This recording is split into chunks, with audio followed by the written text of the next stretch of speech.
All right, we'll kick things off here. Thank you guys for coming. This is the Klaviyo live session on testing and optimization, specifically A/B testing in Klaviyo.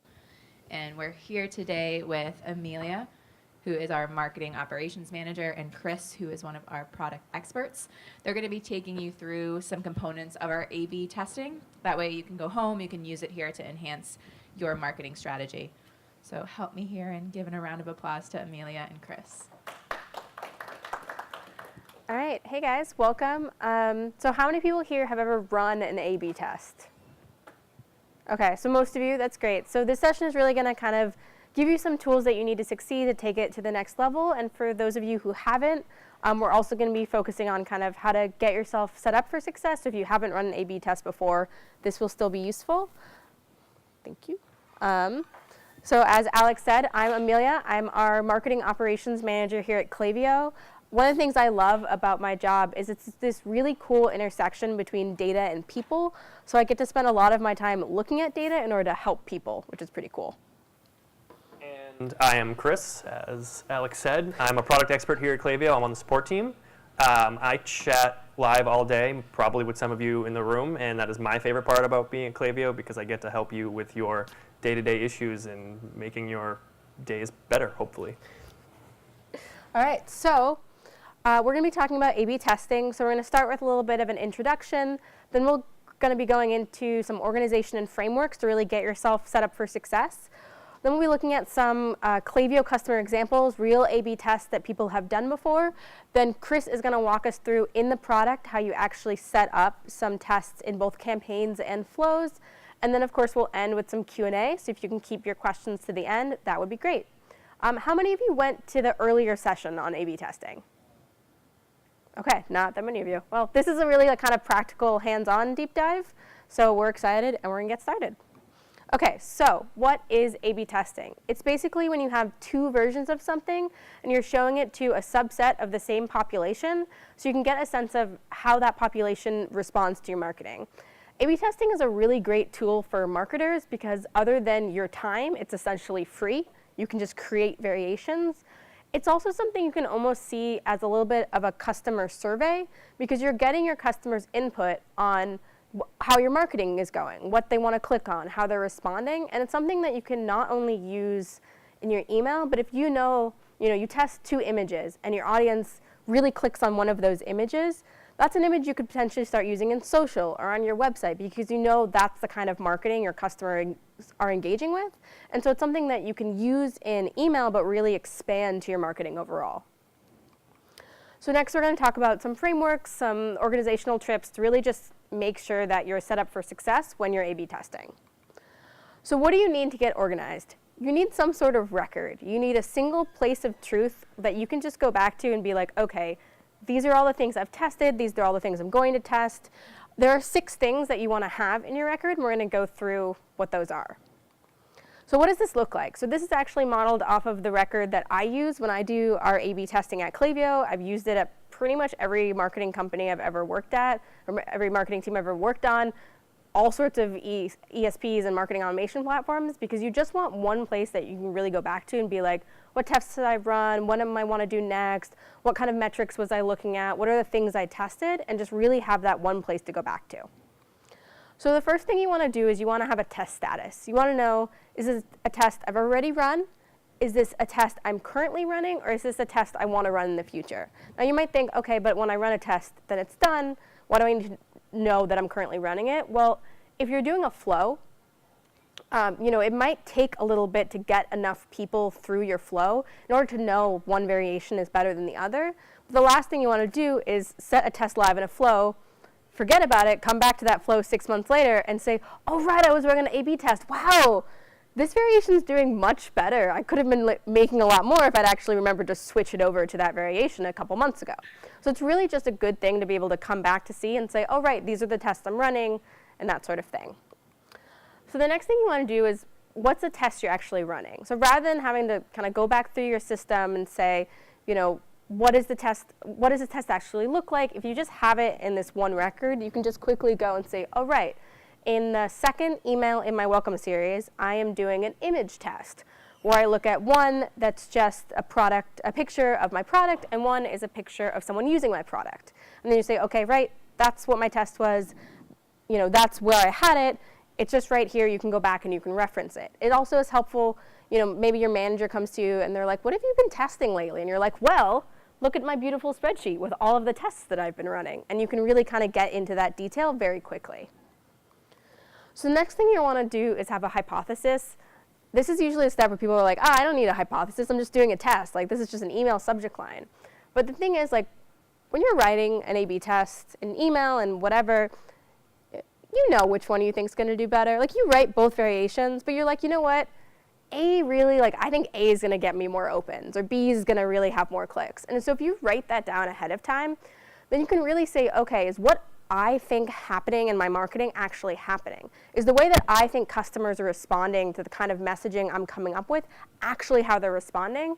As a marketer, that's a really good kind of gut check, a sanity check to have to really make sure that how people are responding is how you're expecting them to respond. Because if they're not, it's a really good thing to know, so you can kind of recalibrate a little bit. Because as our businesses grow and change, our customers change. Our customers respond to different messages, and that sort of thing. And so an example of a hypothesis might be, I expect that variation A will see 2% more opens than variation B. So it can be really simple, really direct.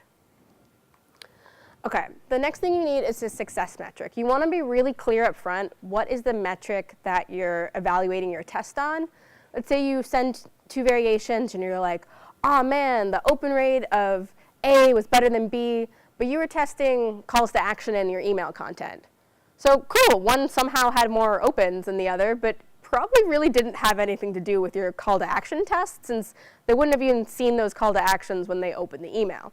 So you really want to make sure ahead of time, what success metric you're looking at. This is especially important in campaigns, which Chris will talk about, when you actually have to select what metric you want Klaviyo to evaluate your test on. So it's a really good idea to be clear on what metric you're considering to be success right from the start. Next thing, of course, is your result. How did your test actually go? Did you see the increase that you wanted, or you expected to from one variation to the other? How big was the difference? If you just put, oh yeah, variation A did better, but let's say you ran one test and A got 15% more clicks than B, versus another test where A only got 3% more clicks than B. Understanding the difference in how successful a test was really just gives you that extra level of insight into your marketing. And since we're kind of talking as A/B tests, not only to make your email better, but really as these sort of free customer surveys that help your marketing overall, getting the sense of just how much people really prefer one variation over the other can really take your marketing to that next level. And finally, your follow-up. So personally, I think one of the best times to come up with a new A/B test is right when you finished one. So you just ran a test, you saw that variation B did better, and you're like, cool, was it the image I chose? Was it the subject line? Was it the copy? Maybe you're feeling really inspired, and you say, okay, well, maybe I want to do the same. Maybe you did a discount. One, you had $5 off. One, you had no money off. And you're like, okay, well, maybe is $5 off really the best discount? Maybe I should be doing $10 off or $3 off. And kind of, it might inspire you to kind of come up with some next tests. And so if you just, when you're filling out your results, then you fill out what are your follow-up tests, you can come back and be like, oh, right, I thought about that test last week. Now I'm doing 50 other things, and I wouldn't have remembered that, but it's written down, and I can go do it. So that was organization. Okay, so you have your record. You're like, all right, I'm ready. I know what I did. I have some ideas for the future. The other thing that's kind of good to think about when you're testing is pretty much all tests you do can kind of be broken up into 2 frameworks, and I call them big tests and little tests. So a big test you can think of as a strategy test. A little test you can think of as an optimization test. So what does a big test look like? So this is Frey. They are a Klaviyo customer. They do a concierge, high-end laundry care type products for men. And so this is what I would call a big test. So this is the first email in their welcome series. These emails are completely different, right? One has imagery, one has value props, one is this text-based, very personal kind of messaging. It has text links. Like, these are pretty much as different as you can get when it comes to email marketing. And this is why it's a big test. It's this big swing. You're not going to say, oh, well, people click through A, not B. Like, so it's this very minute detail of A that really worked. It's the email overall that really made the difference. And these kind of big tests, like, they're sort of sanity checks. Like, is my marketing going in the right direction? Am I really, the kinds of emails I'm running, are they really the ones that my audience is most connecting with? Because, you know, every once in a while when you've been sending the same kind of emails for 6, 8 months, a year, you kind of want to mix it up and see if this is really the best thing. You do not want to do these every email. You will go insane. If every email you sent were these crazy different tests, you're not really giving yourself enough time to learn or absorb, and you're probably spending way more time on creative than you need to be. So this is a real test. This is an actual customer did this test. Obviously, we're looking at body content here. So the metrics we'd be talking about would be conversion rate and click-through rate. So who thinks, by show of hands, that A was the better performing email? All right, a few votes for A. Who thinks B did better? All right, okay. Let's see if you guys are right. So this was actually a trick question. They both did better in one metric. So A had a better conversion rate and B had a better click-through rate. You might be sitting there thinking, okay, but that's like super confusing. It's actually really interesting. It might mean that there's a third email that would have been even better that kind of combines both of these attributes. Or depending on your business model, if you're like, you know what, we find that people tend to need to click through a couple of emails before they buy with us, maybe the one that has a better click-through rate for your first email in the welcome series makes more sense. So stuff like this can be really informative to, again, teaching you about your marketing, doing more than just like helping one email to do better. So on the flip side, you have a little test or an optimization test. So this is really where you're changing one thing in an email to really see what works better. You know, everything in your email is exactly the same, but you have a different call to action or a different subject line or just a different image. It's really saying, okay, overall, I feel good about my email design. I feel good about where my email is going, but I really want to see, can I get this one metric a little bit better? Can I improve this one part of my email a little bit? And so that's, you can see, you know, if you're changing your subject line, you're going to be looking at open rate.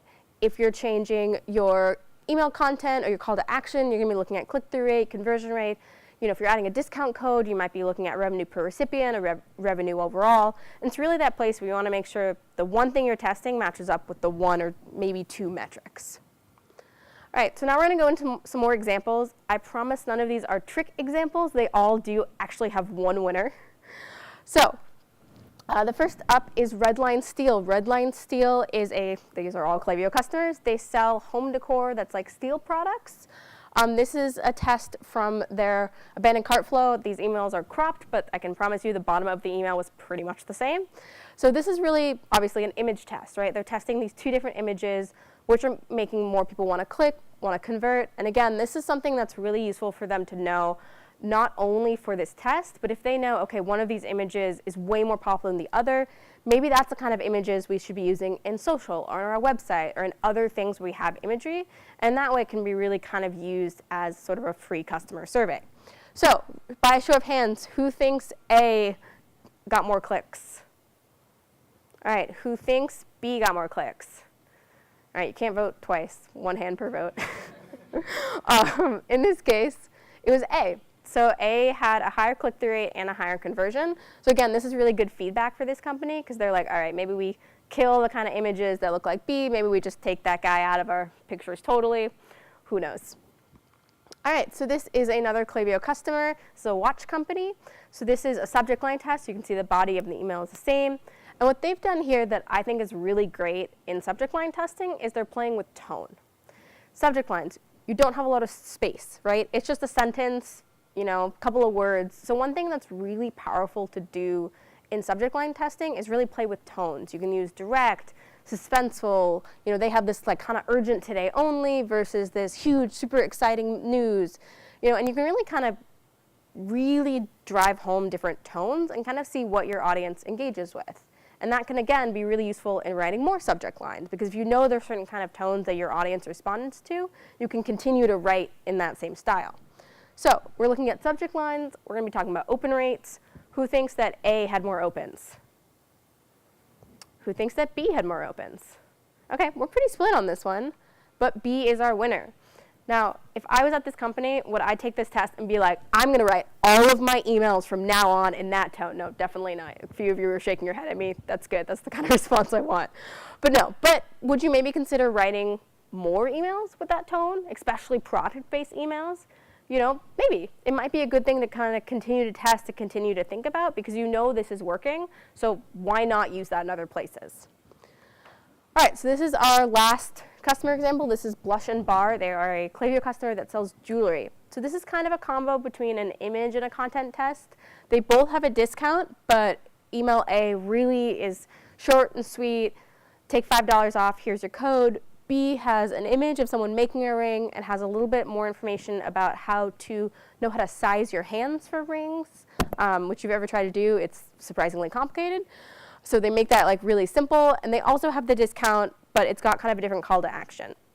So this is sort of it's a slightly bigger test because they're testing more components. But again, we're looking at body content, so we're talking about conversion rate and click-through rate.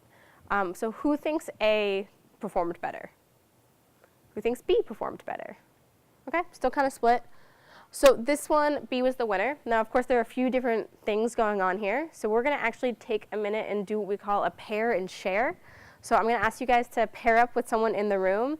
And if this was your company, if you were Blush and Bar and you just finished this test, what might be another test that you would want to run? What would this kind of think, okay, I saw this test, I know how it went, what else might I want to test, either in this flow or in something else? So I'm going to give you guys a minute, find a neighbor, and then hopefully a couple of you can share your test ideas with us.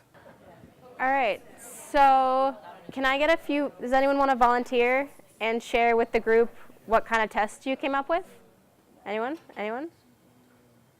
We're all very nice in here. All ideas are welcome, I promise. Like offer testing, so instead of $5, $0, $10, free shipping, I mean, I don't know. Yeah, that's a great idea. Anyone else want to share? We were thinking you could also potentially take the winner and go plain text and see if that even pushes it further. Yep, that's a great idea. One thing I might do if I was running this test is I might actually like divide and do one test kind of focused on the content, one test focused on the image, and see if that makes a big difference. Just to kind of see like are people more attracted by the image, the content, and that might be good to know in future marketing. Anyone else want to share their ideas before we move on? No? Yeah? Oh? Your buddy's pointing you out, so. Showing product images. Mm-hmm. I can't tell the product is an image, so unless I was a close follower of the brand, I wouldn't know what it was. Yep. So the same kind of thing, but seeing if you can even get it better by kind of something that's more obviously a product image. Yeah, totally. All right. So now I'm going to pass it over to Chris, and he's going to actually show you in Klaviyo how you can set up some pretty cool tests using campaigns and flows. All right, thanks, Amelia. Okay, pretty cool stuff. So show of hands, how many of you here have actually created a flow in Klaviyo? Excellent. Okay, now out of all of you that have created a flow, how many of you have actually set up an A/B test on your own before today? 2 people. 3 people? Kind of, 2.5. I had my email guy do it for me. Still counts. All right, so that's okay. It's very simple. So you've all then seen, or most of you have seen this page before. When you create your flow, you click into it. This is the overview. To create an A/B test for a variation for one of the messages, all you're going to do is click on the message, and you're going to see here on the top left, it's going to show you the details of that message and the edit options. At the very top, you'll see Add Variation. Simple enough. You click on it. Boom. You now have 2 variations of your message. From this screen, you can do pretty much everything you need to. You can edit. You can preview what's existing. You're going to see over towards the right that variation A is showing at 100% weight. That is what's showing you that's the email it's going to send. So if you start this flow live right now, variation A is going to be the only variation that sends out. So you're going to want to equalize your weights, which you can do by clicking the Equalize Weights button at the top. That'll split it equally between the 2, so 50%. If you added a third variation, so you have an ABC test, and you clicked Equalize Weights, it would do 33%. Pretty simple. If maybe you have 2 variations and you want to lean heavily towards one more than the other, maybe a 60-40 test, if you click directly on the number, so the 100% there, it's going to give you a little edit box to type in a manual number. Great. So once you have your variations, you're going to want to edit one or both. You know, if you're doing subject line, I need to change the subject line. How do I do that? Click on Edit Variation, and it's going to bring you to this overview page for that particular message. From here, if you want to change the subject line, you do so right from this screen. You simply type in the box, change the subject, hit Save Changes. It's done. You're good to go. If you're testing click-through rates, if you were listening to Amelia earlier, or conversion rates, you're going to want to change the body content. You can actually click directly on the image here, or you can click right on Edit Content, and it's going to bring you into the email to make your changes. Once you're done, you have everything good to go. You just click Done in the top right, and now it's going to bring you back to this screen where you'll see the abandoned cart email 1 has 2 cards. That shows that your 2 variations are good to go. You set it live, your A/B test is running. It's important to know that with the flow, like Amelia said, that A/B test can run for a long time. You could send it for a week, you could send it for a month. We're not going to automatically pick a winner for your flow, so you have to go back to that previous screen and change your weight back to 100% on the variation that you see is performing the best. So if you see variation B is like killing it, head back in there, click it to 100%, and then the other one won't send anymore, and you'll be making your money, hopefully. A second way you can test your flows, though, is through A/B test flow branching. How many of you have used our conditional splits? Cool. All right. Excellent. So conditional splits are a powerful tool. It allows you to test more than one branch in a single flow without creating separate flows for separate things. You can do this now for A/B testing because we have a new feature called random sampling. So once you drag in your conditional split in the spot in your flow that you want to test two different paths, you'll have your option to select random sampling. And in this example, you would just split it 50% down the middle. Once you have that set up and hit save, you're going to have your 2 branches. And you'll see that 50% is going to go down the yes and 50% will go down the no. And this is the point where the main test here is which branch is going to do better for you. Do people respond more to multiple emails? Do people respond more to just one email? What about time delays? And even here, you could test different subject lines because really you're looking to see which branch is going to do best for you. Once you're good with how your branch is set up here, I tested some different time delays. You can see the yes branch is only going to send after 20 hours. The no branch is going to go after a day. And the yes branch obviously has a second email, so they're going to get a follow-up if maybe the first one, they don't really respond to it too well. Once you're good, you set it live, and this test is going as well. So again, once you're done with your test, your time has passed, you see a clear winner, you just turn off the other email and you're good to go.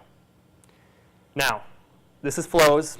I know it's quick, very straightforward. That's the power of Klaviyo. You're only spending minutes in the UI to set up what you need to do. You can also do this with campaigns. How many are familiar or have sent campaigns in Klaviyo? All right, we got a pretty engaged crowd here. As far as campaigns, how many of you have sent A/B tests with campaigns? Excellent. So, very similar to flows. If you're familiar with the campaign setup process, step 2 is your message content. From the message content screen at the bottom there, you'll see another link that says Add Variation. Simple. You click on it, and you have a very similar page to when you were creating your A/B tests with flows. The difference is you obviously see there's more options here. So focusing on just the top, almost the same setup. You got your edit variation button, your preview button. Your action dropdown is where you're going to add more variations for campaigns because you'll notice the add variation and equalize buttons are missing at the top.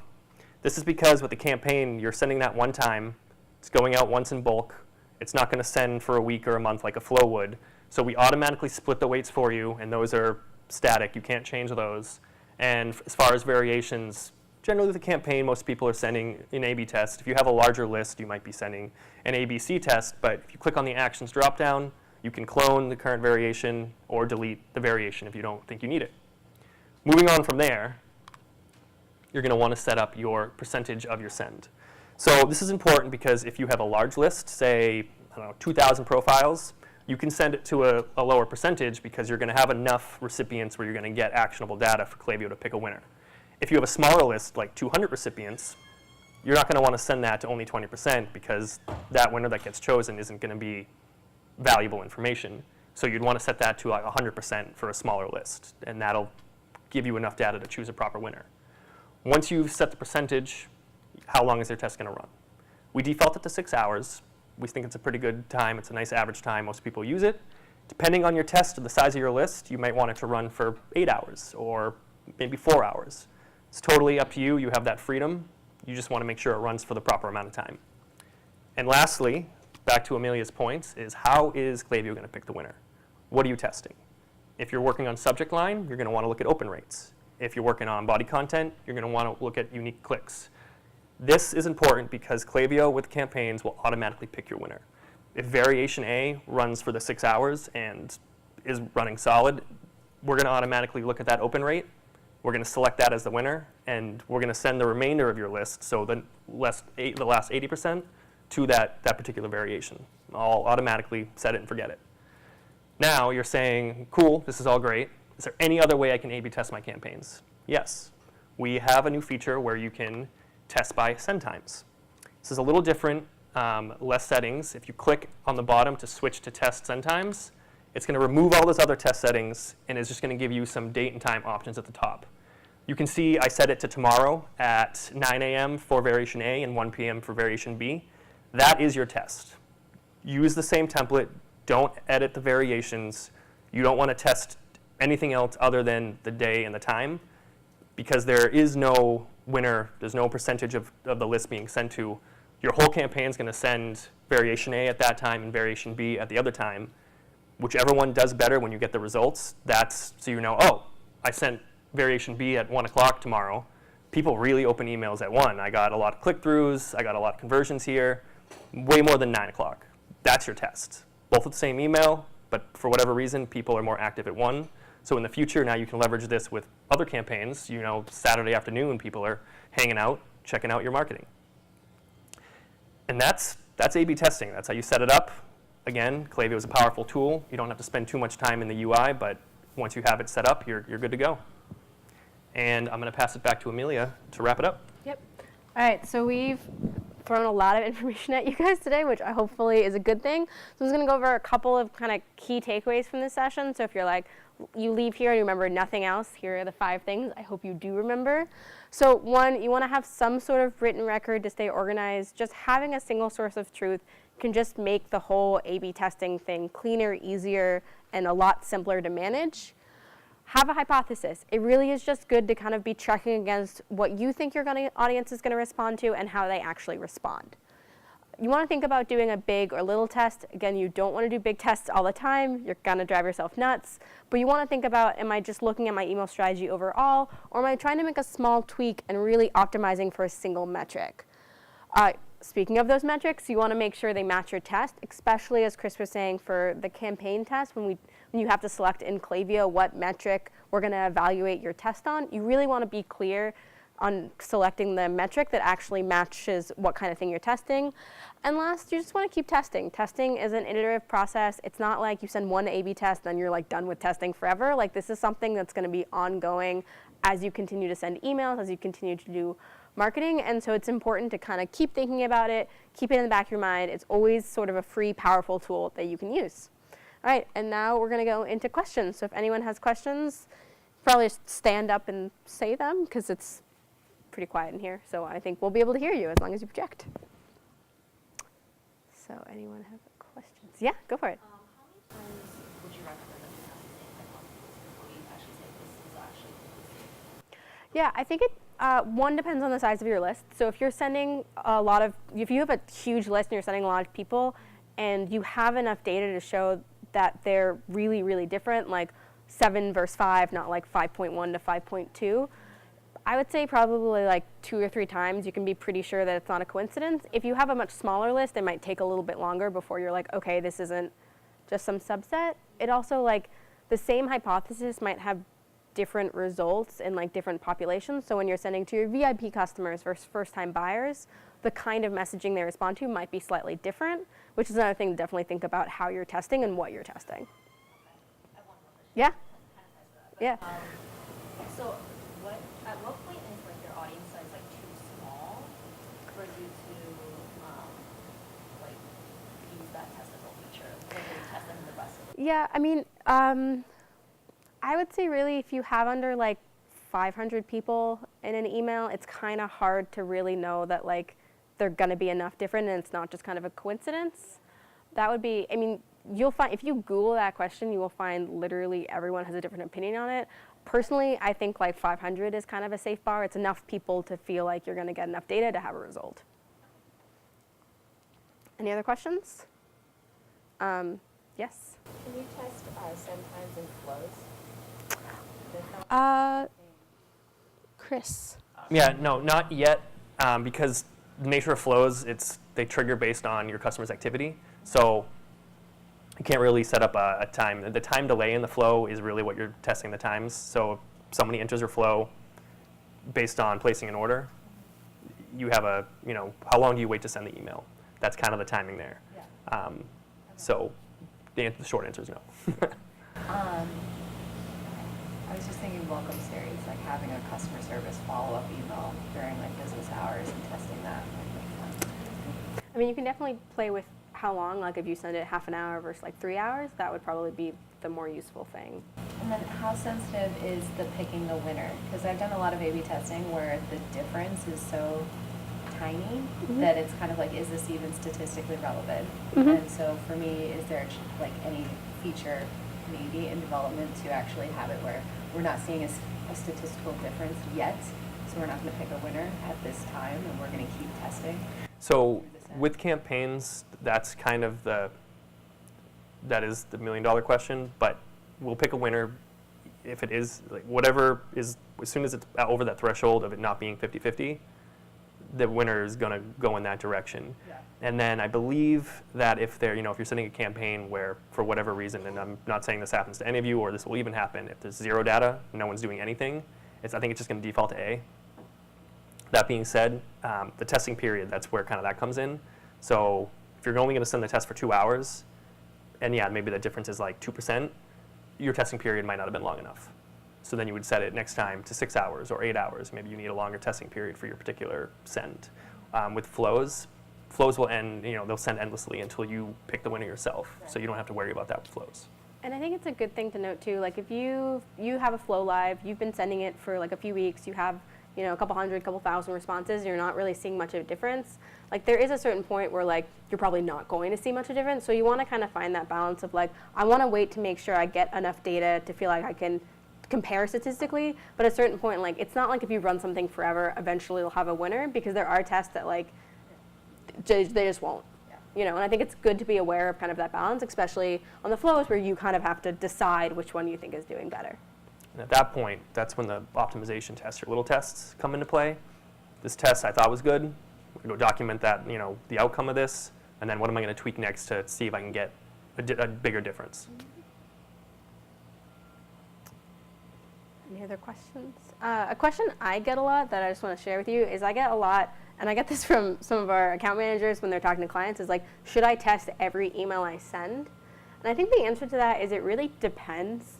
If you're, for every email, have the time, the capacity to come up with a test that you really feel like is getting to something different, you're testing a different tone in your subject line or a different image or something about the content, and you really feel like you're getting value out of it. If you're just doing a test where you like change 2 words around, or you like have the same content but in one you took out like 1 sentence that was kind of a filler, it might be worth it to take a little bit more time and come up with one really good test than running like 4 or 5 kind of like smaller tests. So yeah. Perfect. Thank you, guys. Before you head out today, just a reminder, you can get the slides for this presentation in the app. Just make sure you have a guidebook account for there as well. You can leave some feedback or a review here for Chris and Amelia. After this, we have lunch up the escalators there where breakfast was served this morning, and sessions will resume at 1:15. Let's give one more round of applause for these guys. Thanks.